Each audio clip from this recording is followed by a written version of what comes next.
You're listening to the Rewilding Earth podcast.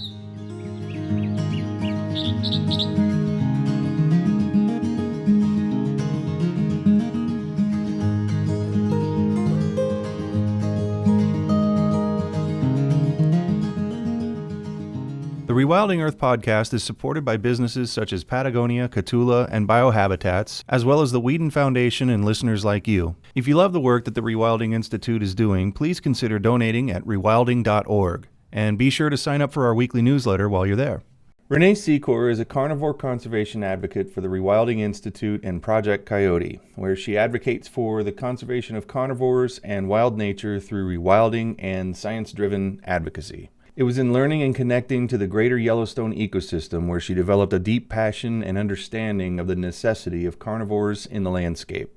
She spent a season studying winter ecology dynamics in Yellowstone National Park, observing the park's wolf packs and learning firsthand the ecological importance of carnivores in the landscape. Today, much farther south from Yellowstone, a particular wolf has caught her attention as she advocates for Mexican wolves in the Southwest.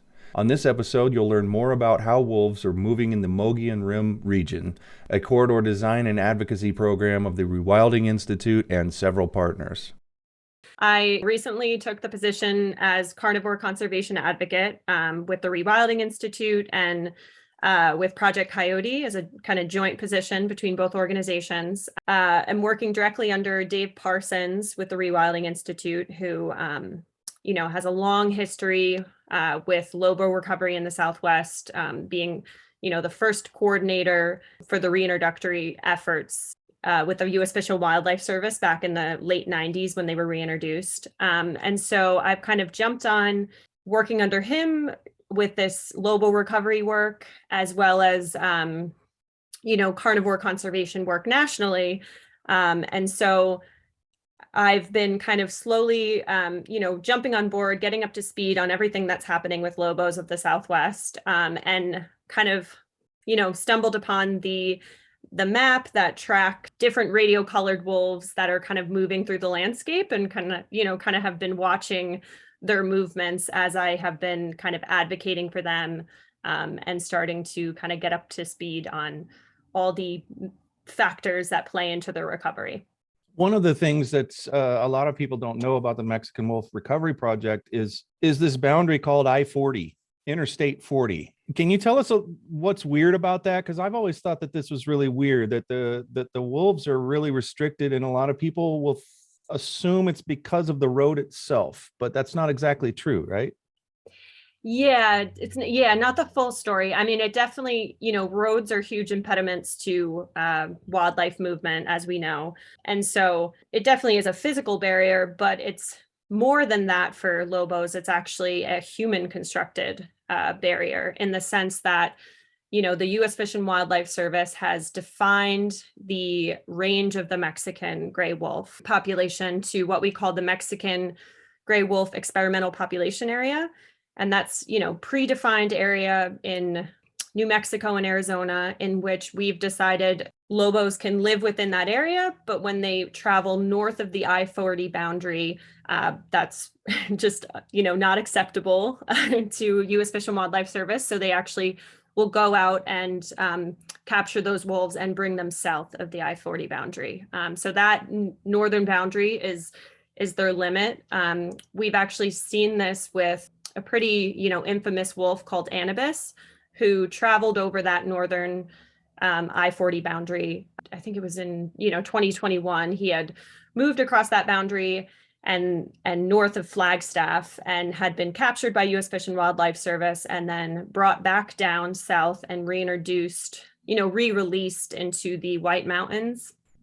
And then kind of being the stubborn wolf that he was, he ended up crossing again. And, his story is a sad one that ended in his eventual death by a shooting incident in north of Flagstaff area. So it's, a tragic ending for him, but kind of a bold and stubborn wolf that did not want to listen to this, constructed boundary that humans had made for him. Nature wants to do what it wants to do. And It does. Yep. you'd think Fish and Wildlife Service would understand that. We are lucky enough to have with us at the Rewilding Institute, and for a long time now, Dave Parsons, who was heading up the whole wolf reintroduction program. It's great to have a mentor like that, right? It's amazing. Yeah. I think I've been kind of, pinching myself in this position a little bit. So excited to be mentored by him. I had a call with him earlier today, and I feel like every time I talk to him, I get little, tidbits of just historical knowledge on this population and this region. And he's a huge asset to the Rewilding Institute and to Project Coyote and to just Mexican gray wolf recovery on a whole. So it's not just that particular wolf that would like to explore the northern climes. Are you following any others that are exhibiting any sort of stubbornness and willingness to do their thing, actually, what they were born to do? Yeah, there's a particular wolf that I've been watching now for about a month, who is following a very similar path and is making his way along the Mogollon Rim and has kind of, started that same kind of similar trek to what Anubis took and is making his way northwestward. He's radio collared, so we've been able to kind of see his movements. He's numbered 1857. His name is actually, because the coalition, the Lobo of the Southwest Coalition, has a pup naming contest every year. And so they have elementary school children create names for these pups and actually have a contest. And so he was actually named Infinity.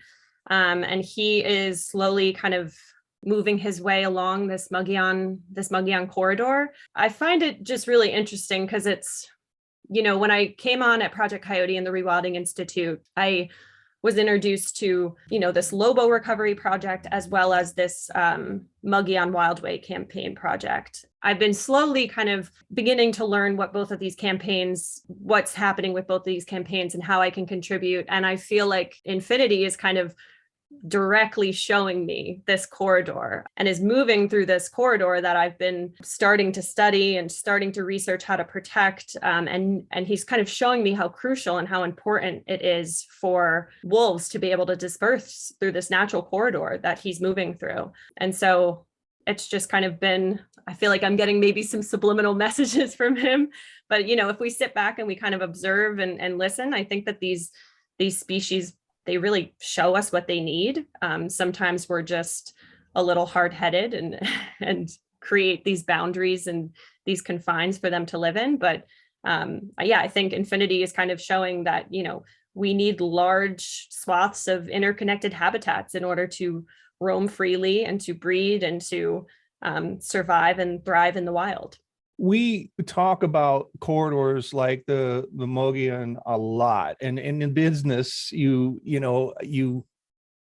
tend to talk about something so much that it becomes a little theoretical more than like real. And so that's why Dave Foreman and others are always on us about getting on the ground, going out and seeing things, or in this case, paying attention to actual movements of actual wildlife through this corridor. I mean, it is important for a reason. One of the big reasons, or one of the ones that we're using so people can understand why it's so important, is wolves. And you're making that connection. And it reminded me yesterday that I was treating this like a theoretical way too much. When you started talking about your following this wolf and their exploits along the rim, I was like, yeah, that's what this is all about. You keep getting this daily reminder of what it really truly means, especially as a carnivore advocate and scientist. This is the real thing. This is the real deal.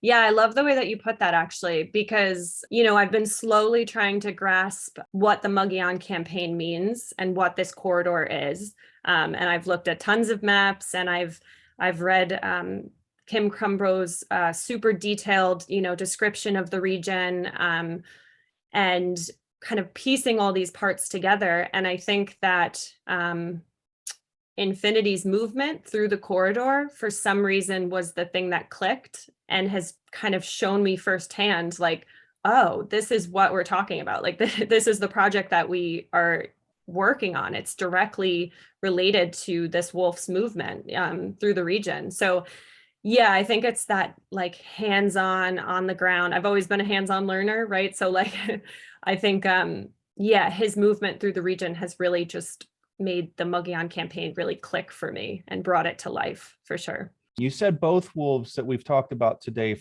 have followed the same basic path. And I suspect that if you kept watching different wolves doing the same thing, we're going to probably see the same general route. Because that's what the corridor is. It's providing cover and prey and and somewhat privacy from humans as much as possible in Mhm. a certain narrow area. That's what a corridor is. So they're going to basically go in the same. But have you learned anything, or do you expect to learn anything more about the finer points of what it's like to be a wolf traveling through this area? Yeah, I think that sitting back and watching Infinity's movement will definitely tell us a little bit more about those finer points. I've been thinking of what rewilding is on, I guess, like a larger scale.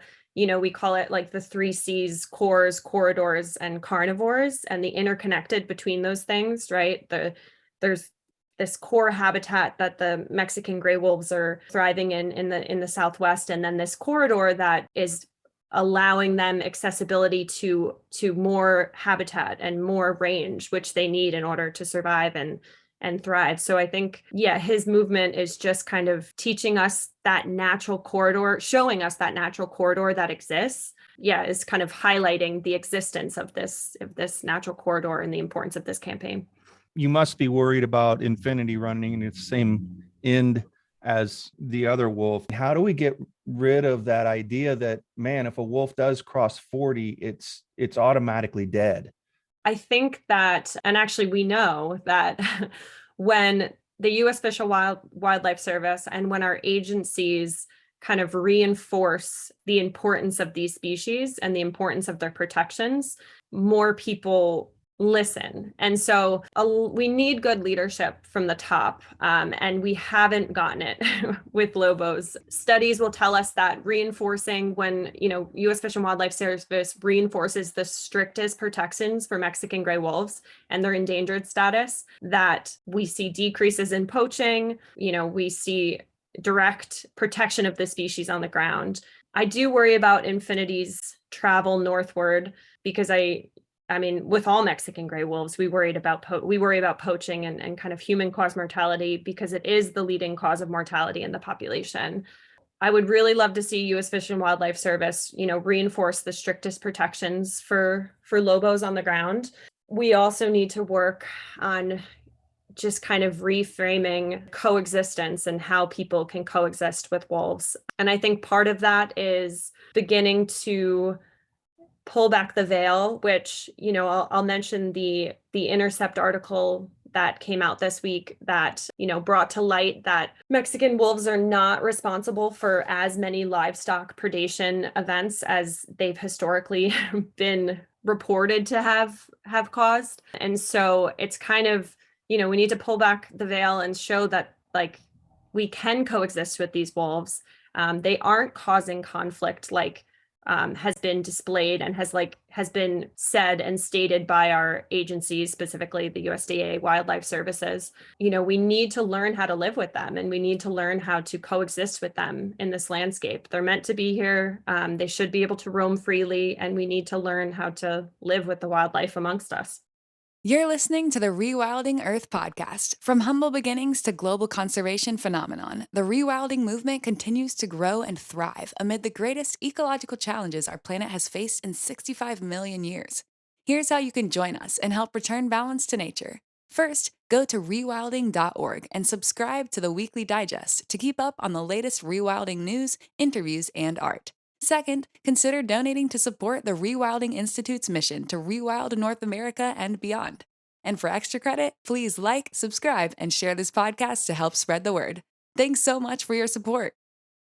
It's difficult. I mean, it's a remote area, and at the same time, humans have total access to it. Like, I'm starting to see in other interests in my life people talking about the Mogollon, and I'm like, wait, how do you know about it? You talk yourself into thinking you're the only one among a few people who really know about this place, but it is a very, very popular place for recreation of different kinds, so there's a lot of access there. And to say, okay, well, this is a corridor, I imagine that scares some people. Like, wait, what's going to happen to my ability to mountain bike? What's going to happen to my ability to hunt and fish? Or I guess it's the same thing that you've been talking about, but it sounds like to me a really big job of getting everybody to be cool with the fact that this is actually a good thing. This is a corridor. That's one of the reasons that you're so attracted to it as a hiker or mountain biker or whatever, as wolves are. A lot of that work is long-term public education on coexistence, and we have a dark history when it comes to wolves in the US. And so I think it's confronting that and acknowledging how much of a mistake that was and a tragedy that was, and seeing what was lost when we extirpated, wolves from the US, and trying to come back from that and to heal. And I think it takes a lot of deep work. But one of the programs that we have is a Keeping It Wild youth education program.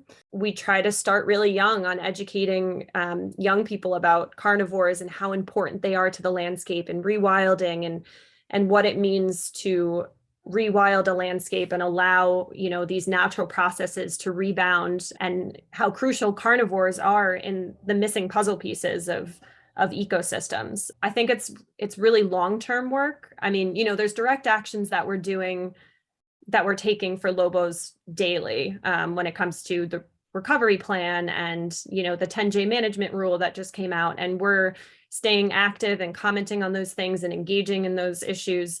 But we're also working on a longer term strategy, which is coexistence and public education when it comes to learning to live with carnivores in the landscape. So there's the short term goals and the long term goals, and hopefully they synergistically kind of work together as we move forward. Is a wolf like Infinity, when they're moving north, do you know yet if it's a pattern that they are moving with a purpose in more of a straight line than a zigzag? Or like, what's it look like when a wolf like Infinity is moving and you can tell they're on the move, they're searching, they're not doing territorial things as much as they're doing a travel thing? It's a little bit of a zigzag. I mean, on the daily, a little bit of a zigzag, but when you look at telemetry, it kind of, one day was looking and, he's in the Apache sitgreaves, and then he's starting to move north of the Apache sitgreaves, closer to kind of like the Pine Top region and the Apache reservation, moving through that region. And so he's, slowly just kind of moving on this map, likely in search of, a breeding female and a place to start a pack and a new family and breed and survive on the landscape. Yeah, a little bit of a zigzag, but then again, a predictable zigzag, because we do know where this natural corridor is. And so we can kind of predict that he's likely to try to stay in that, in that protected corridor and not venture into, more urban or non-suitable habitat. The sad thing is, we know there's not a mate waiting for him up north. Is there a possibility of seeking a mate further south, turning around and going back? Like, how do you get worked up about watching him move north, knowing that probably he's looking for a mate and he definitely is not going to find one?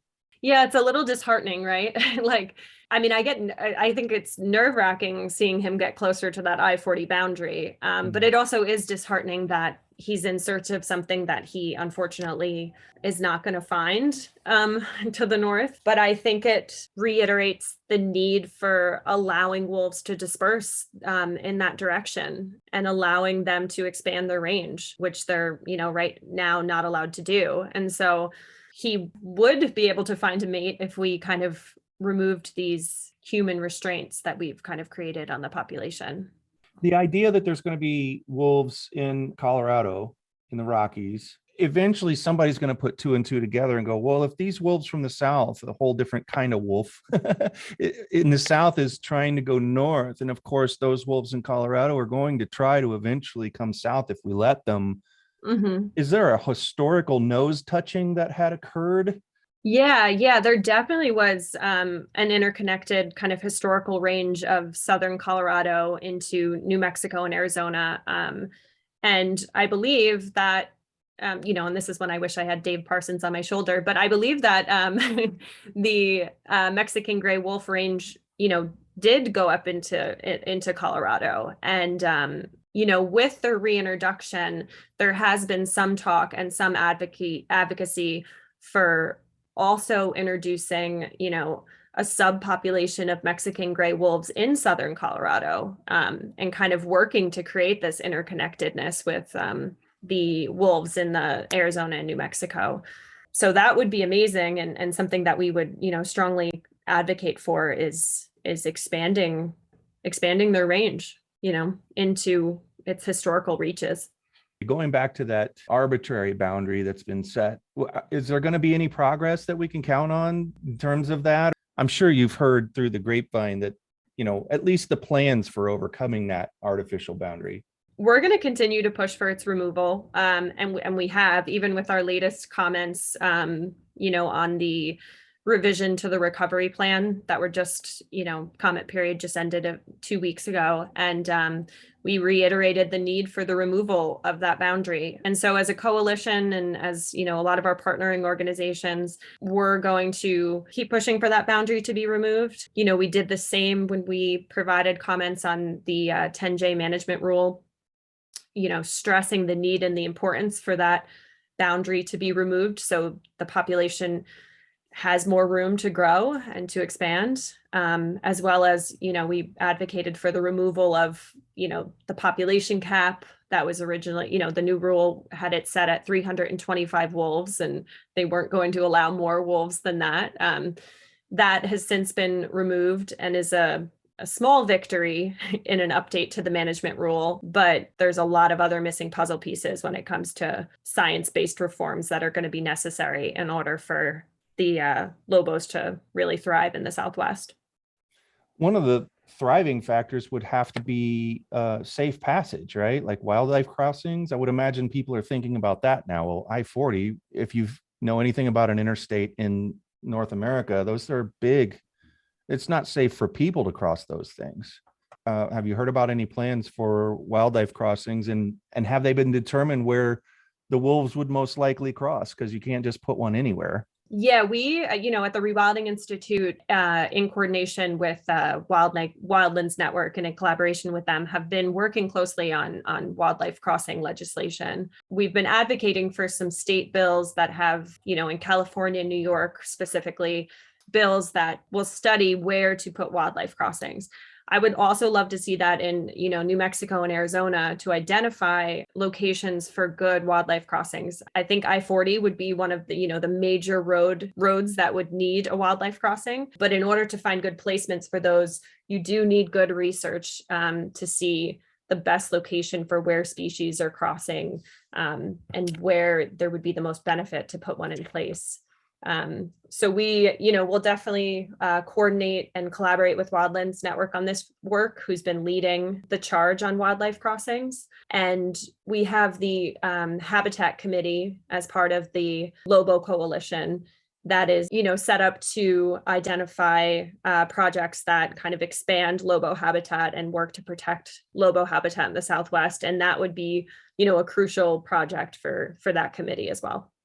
Now, people are probably thinking, maybe I want to know where the wolves are. And that's understandable. That's understandable just because I want to know too. I would really love to have a little private GPS map just to track the movements, but I am no harm and they are no harm to those wolves. And you guys can't give out locations, nor do you want, exact data given out on wolf movements. I know that that's protected, but is there some way for people just that not involved with the project or the government or anything to be able to get an idea of things without putting the wolves in danger and feel like they're kind of doing what you're doing when you're tracking Infinity?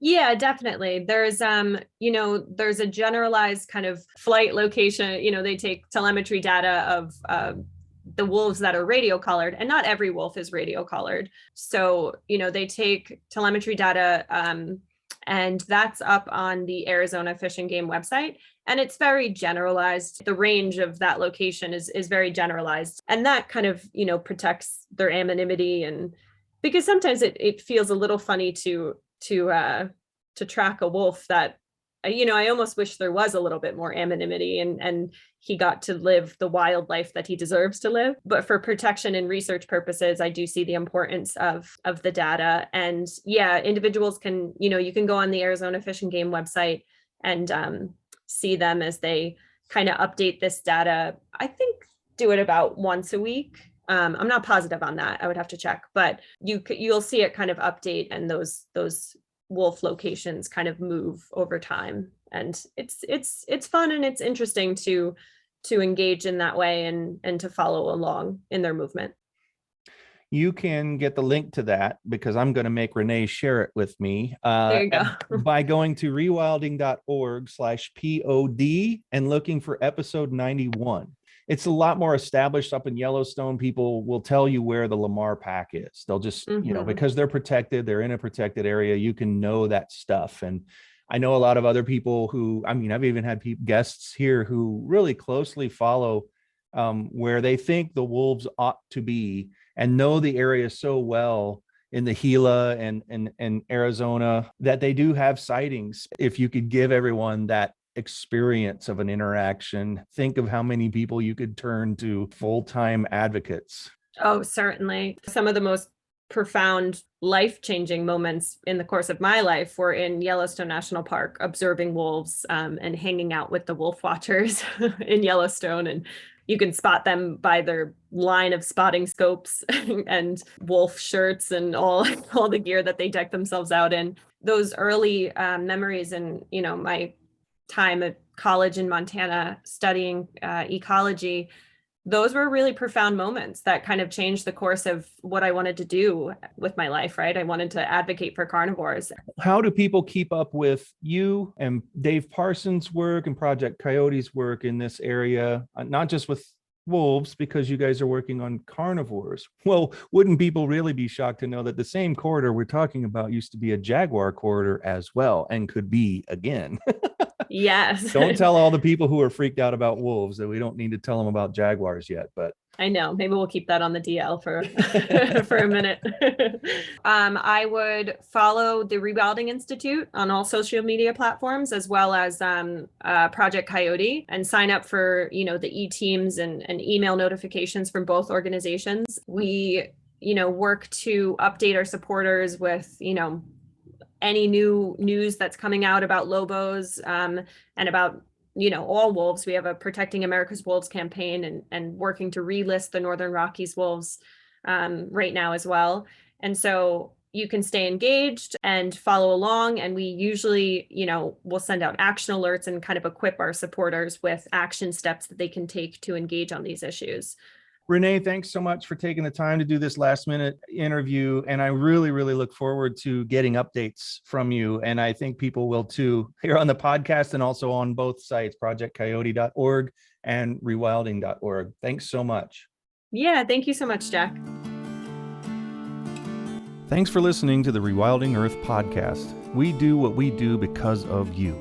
This podcast is supported by listeners like you who long to live in a wilder world. Please consider donating at rewilding.org and subscribe to our weekly news and article digest while you're there. To go the extra mile, you can follow and share Rewilding Earth on Instagram, Facebook, and Twitter. Bonus points for sharing this podcast with your friends. To listen to past episodes, go to rewilding.org/pod. That's rewilding.org/pod.